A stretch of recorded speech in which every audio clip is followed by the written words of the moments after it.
I'm Phoebe Robinson, founder of Tiny Reparations Books, and it is our 5th anniversary. Do you know, can we afford to do a Tony song? I don't think so. Anyway, it's 5 years. I am so excited. So I'm gonna answer some questions. I hope there's nothing inappropriate, but there definitely better be inappropriate shit here, okay? What if I just threw all these cards right now and just ruined everything? Okay, let's go. Okay, I love this one. Okay, so, I feel like I've always wanted an imprint. So in earnest, probably since I was a little kid, but the way that I started Tiny Reparations was way back in 2015 when I first met my lit agent, Robert Ginsler. We're still together, ride or die. We're gonna see Beyonce together, okay? That's how tight we are, okay? We're spending maximum coins to hang out with coworkers. That means you're friends now. Okay, so we met in 2015. And my dream was just truly to write an essay collection, but he sort of got the sense that I wanted to do more than that. And I was like, well, I love Toni Morrison, who doesn't? And I love that she edited people as well as wrote her own books. And I was like, that seems like a lot of work. So I think instead, I just want to have an imprint. I didn't know what that meant. It was 2015. It was always a dream that I had in the back of my mind. I was writing my first book, my second book, and around COVID, actually before COVID started, I reached out to my publisher Plume to be like, hey, I would really like to do an imprint. And then we just sort of went from there. We launched June 2020, and it's been amazing. We have published 10 million books. Just kidding, we haven't. We're highly curated, okay? Because we don't publish garbage. Great, next question.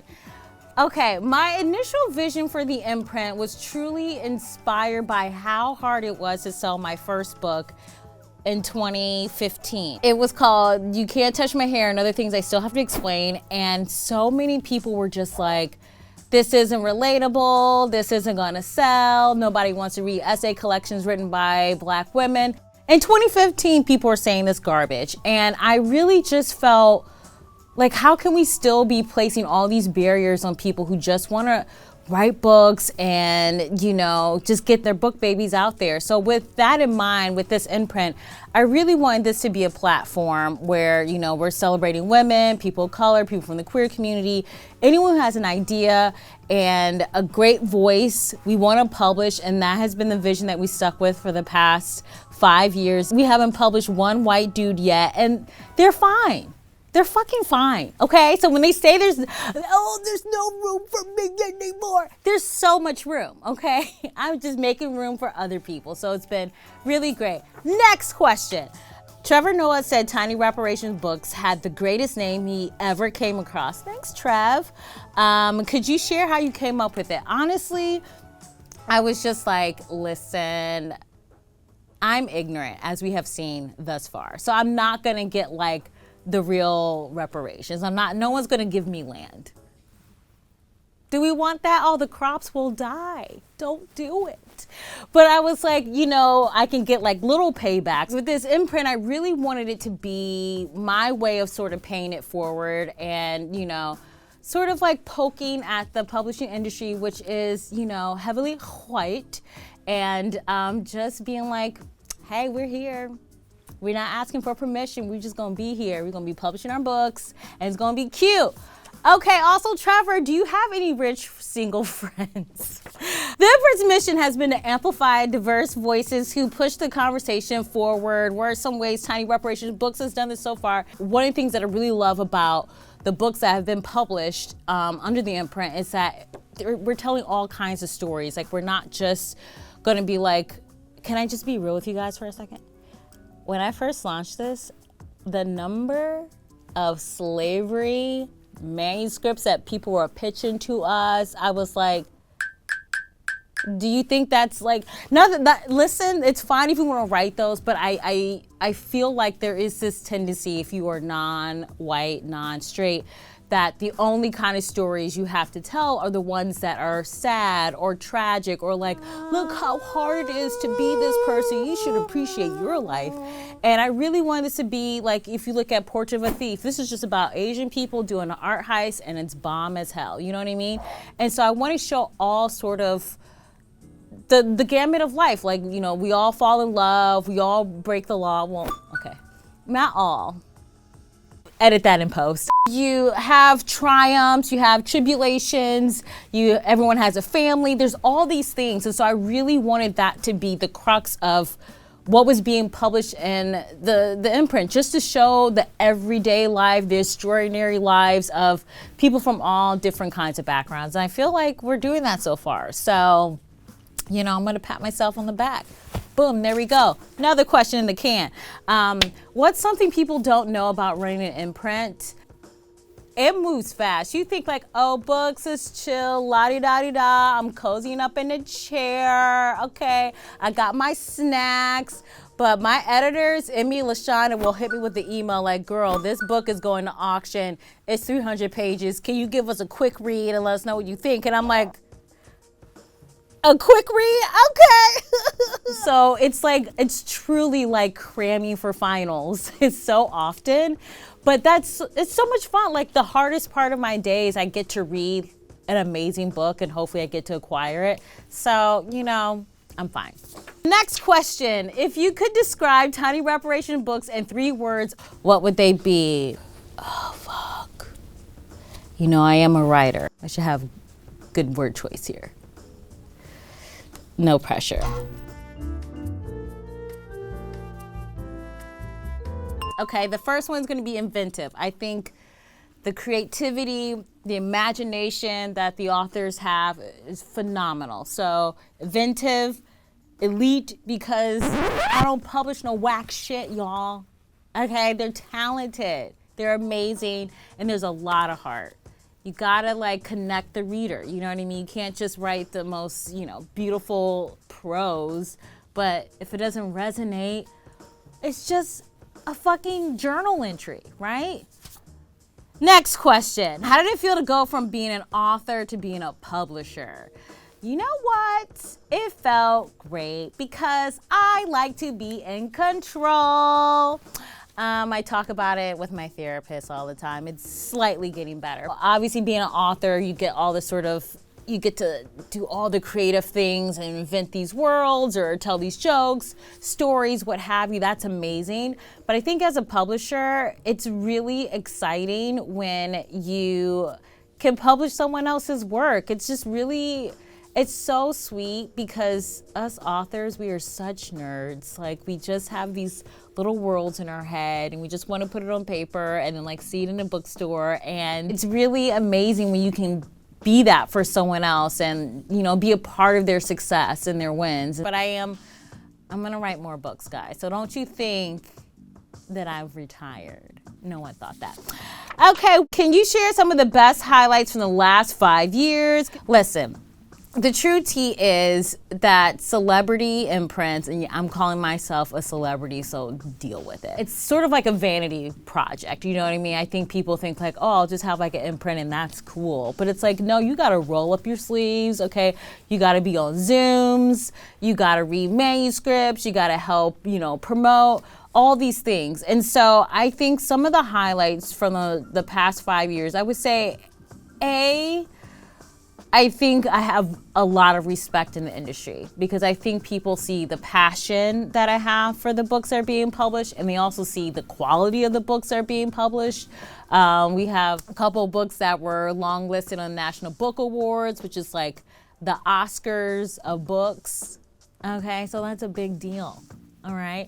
You know, national bestsellers, New York Times bestsellers, and every book is good. Like I know I'm gonna reach a point as a publisher where I'm like, this book kinda not that great, okay? But I haven't reached it yet. Not yet. I love them all, and that's really exciting when you love every single book. And then I think probably seeing the logo, because that, when you see the logo on a book, like for me, that's like what made it real. Like I knew I had an imprint and we're doing the meetings and you're looking at the galleys and all that stuff. But when you see the, on the, you know, a book jacket, you're just like, oh my God, that's me. That's me. Okay. What roles, that didn't go far. What role do readers play in shaping the imprint's identity and success? You know what, to be honest, I don't think about the readers. You know, I'm saying that the way that when Whitney Houston was asked, what do you think about Mariah Carey? She was like, I don't think about her. And it's like not like shade. It's just like you're so focused on your thing. And so for me, I have no way of sort of predicting what's going to be zeitgeisty or what readers are going to like or dislike. So I really kind of just follow my gut, what my taste is. Emmy and LaShonda also have fabulous taste. They're my two editors. They really know how to pick things that just feel very unique and specific. And so I just feel like if the books resonate with us and we keep thinking about them, that's a good sign. We hope that readers will also feel the same way too. But I don't think about you guys that much. Okay, what is your favorite part of the book publishing process? I know, wasn't that so pretentious? You guys, truly, my favorite part is, first of all, when I get like the advanced copies, I like to smell books. I like to smell books and I like to smell purses. Those are like the two things I really love to smell. But it's like, oh, you get like a fresh book and then like the book jacket is so, like, look at that. It's just so beautiful. And I mean, it's just, and you see all the quotes on the back. So you know that people really liked it. You ever see like when you pick up a book in a bookstore and it has like one quote, you're like, yikes, ain't nobody like what you wrote. But with Marsha, lots of quotes. But it's just like, it just feels so real and it's so special. And I just, whenever we're on emails with the authors with the book jackets, because they really have a lot of opinions about sort of, you know, they've been with their books for so long, so they have really thought about every step of the process. So a lot of them come in with ideas for their book jackets. And so when you get to see them have the like artistic vision as well for the book cover, and it comes out like this. Bye, bit. Okay.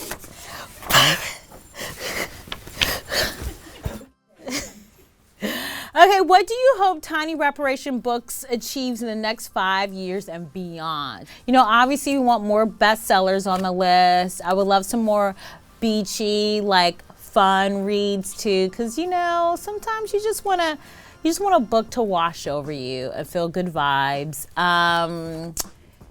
You know, like a Pulitzer, could someone like do that?